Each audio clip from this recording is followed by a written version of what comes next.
Bag देती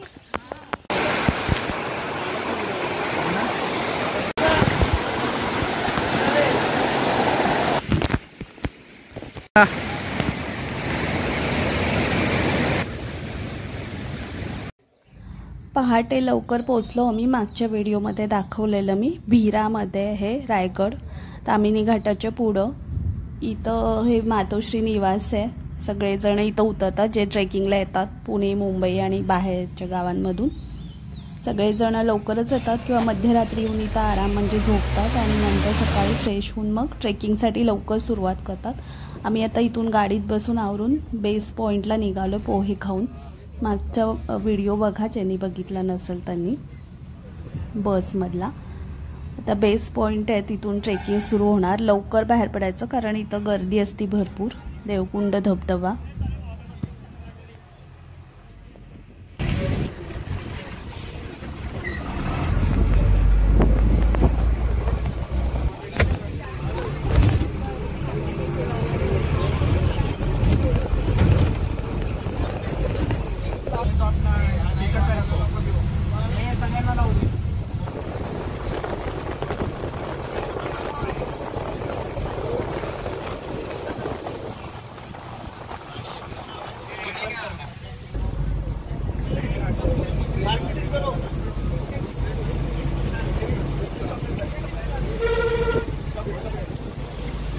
total 11 kilometre का track होगा।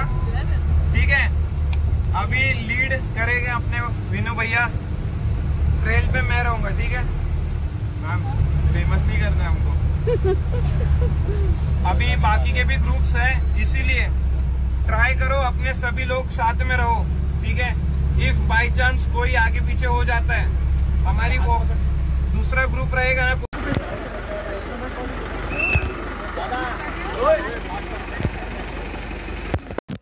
हा बेस पॉइंट आहे। इथून ट्रेक सुरू होतोय। तिथं तिकीट पण आहे म्हणजे पर पर्सन 200 आणि पार्किंगसाठी चार्ज घेतले जातात कारण तिथं सगळं म्हणजे सुविधा तसे केलेल्या आहेत।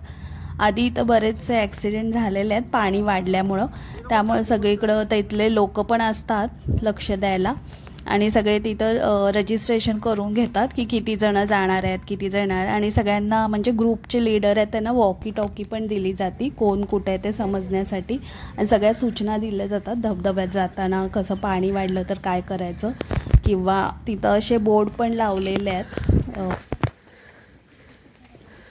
पुण्यापासून 100 किलोमीटर आहे हा देवकुंड वॉटरफॉल। भीमा मानगाव रायगड जवळ आणि कुंडलिका नदी वाहते इथून। छान वाटेमध्ये म्हणजे ट्रेकिंगच्या रूटवर मस्त धबधबे आहेत छोटे छोटे, पण नंतर आम्ही येताना त्याचं भरपूर पाणी वाढलेलं कारण इथं अचानकच पाऊस आला की एकदम धबधब्यांना पाणी वाढतंय। त्यामुळे जर जाणार असेल तर काळजी घ्या। आणि एकूण 10 किलोमीटरचा ट्रेक आहे हा। आधी थोडा वेळ सरळ चालायचं आहे मग खाली उतरायचं आहे, असं जंगलातून ट्रेक आहे। 10 किलोमीटर 2 तास तरी लागतात। ज्यांना चालायची सवय आहे त्यांनीच ट्रेक केला पाहिजे कारण 2 तास चालायचं आहे पूर्ण। भिरा कुंडलिका 5 किलोमीटर आहे एकूण 10 किलोमीटर जाता येतं ट्रेक। सरळ आहे नंतर खाली उतरायचं आहे।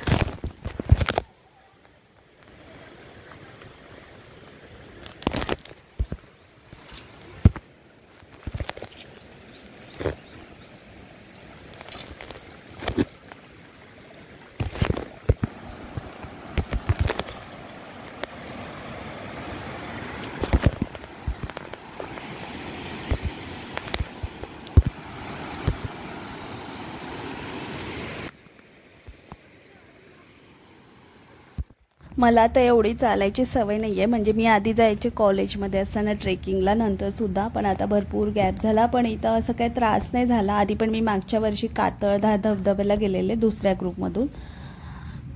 थोडंसं तेव्हा झालेलं कारण ते उलट धबधबा होता। आधी खाली उतरायचं होतं नंतर चढताना पाय दुखले, पण इथं 2 तास चाललो मी, भरपूर चाललो तरी नंतर काही त्रास नाही झाला। मस्त मजा आली ट्रेकिंगला।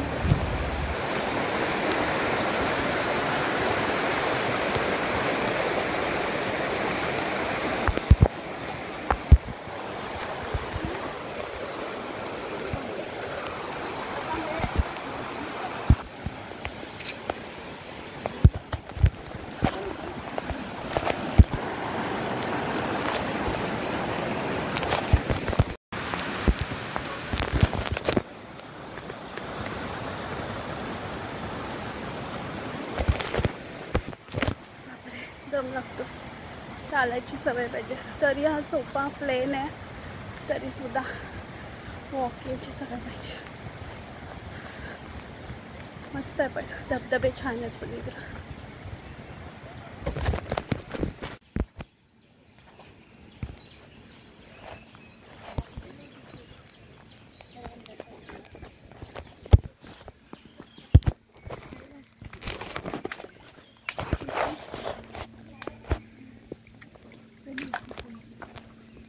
किडलंय का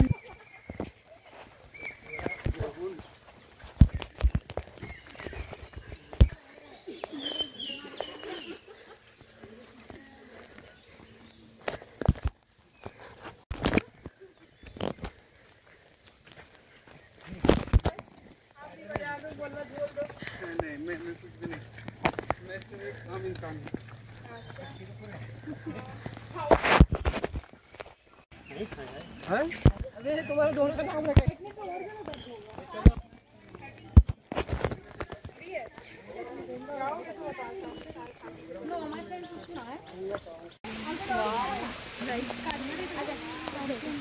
क्या हुआ?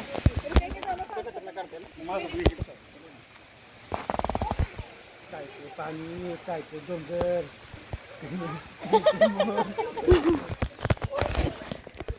म्हणलं रे 2 मिनिटं शांत सगळ्यांनी. काय ते ट्रॅकिंग, काय ते डोंगर, काय ते जात, काय ते काय म्हटलं काय म्हणतात. चला पुढं, चलो चलो सेल्फी.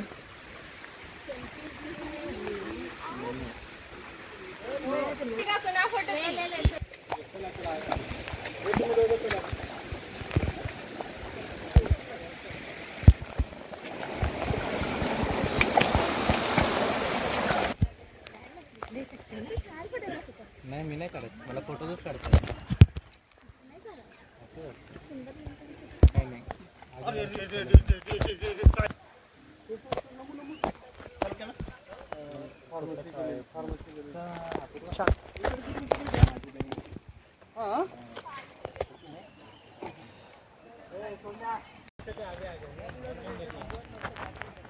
नाही वीडियो काट के ना मैं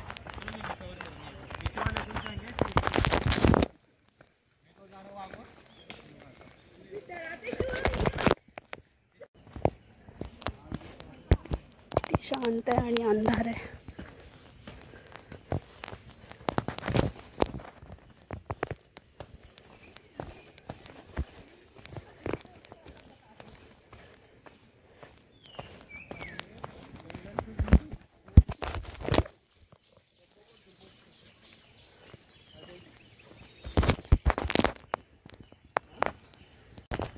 बॅग देते.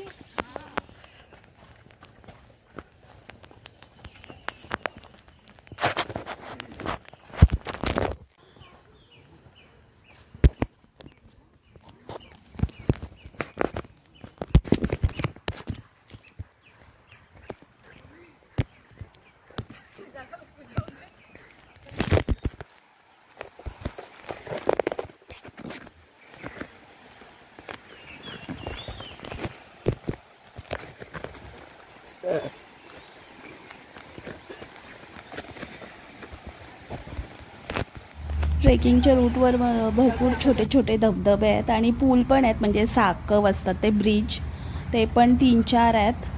आणि मध्ये जे पाणी वाहत आहे, छोटे धबधबे आहेत, ते अचानक पाणी वाढते, त्यामुळे तिथे सगळीकडे दोऱ्या बांधलेल्या आहेत. असे हे लाकडी पूल केलेले आहेत, त्याच्यावर मस्त छान वाटतं जाताना. नंतर पाणी अचानक वाढू शकतं, त्यामुळं तिथले गावातले माणसं पण सगळीकडे लक्ष ठेवायला असतात.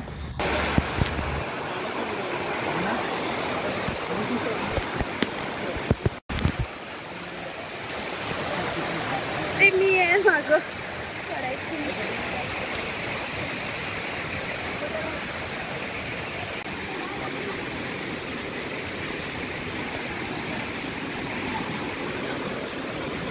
हे असे लाकडी साकव भरपूर ठिकाणी आहेत, 3-4 तरी आहेत. आणि एक लोखंडी ब्रिज पण आहे मोठा, एक झुलता पूल पण आहे. छान वाटतं तिथं, पाणी कमी होतं त्यामुळे एवढी काही भीती नाही वाटली, मस्त वाटत होतं. पुलावरून जाताना त्या लाकडी.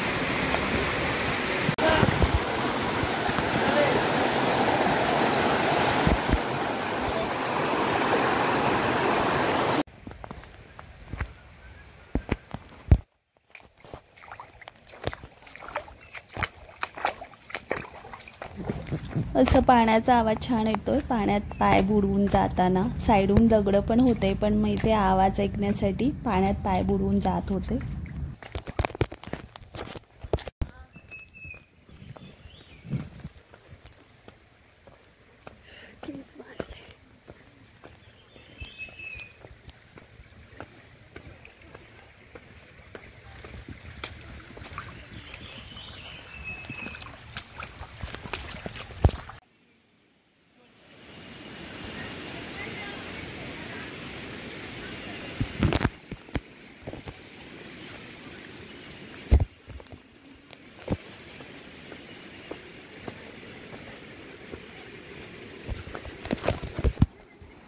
हा या भागातला फेमस धबधबा आहे. बरेच जण पुणे मुंबईवरून दर शनिवार रविवारी इथं भरपूर गर्दी असते पावसाळ्यामध्ये, त्यामुळे सकाळी लवकर बाहेर पडायचं. पहाटे नंतर गर्दी होती आणि धबधब्यातलं पाणी पण अचानक वाढतं इथं पावसामुळं.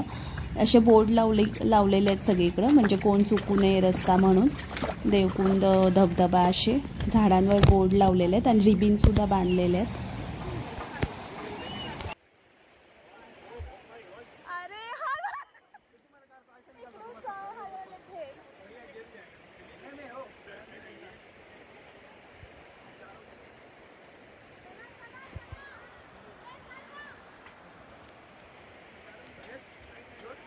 आता पाण्याचा म्हणजे नदीचा जास्त आवाज येतो, तर असं वाटतं की धबधबा जवळ आला, पण अजून भरपूर चालायचं आहे.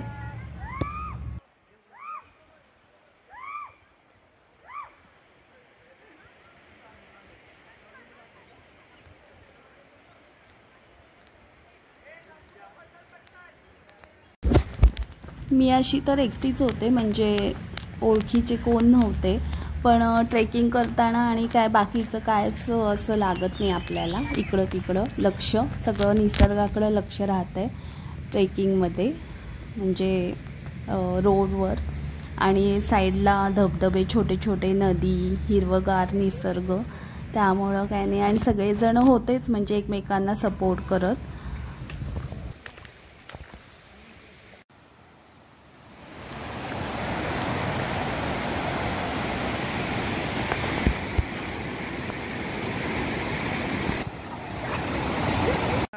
आता मी जवळ पोहोचतोय, तरी अजून अर्धा तास लागेल. ते मी पुढच्या व्हिडिओमध्ये दाखवते. मेन धबधबा देवकुंड वॉटरफॉल भरपूर चालून आलो आम्ही आता, आणि पाऊस पण सुरू झाला आहे.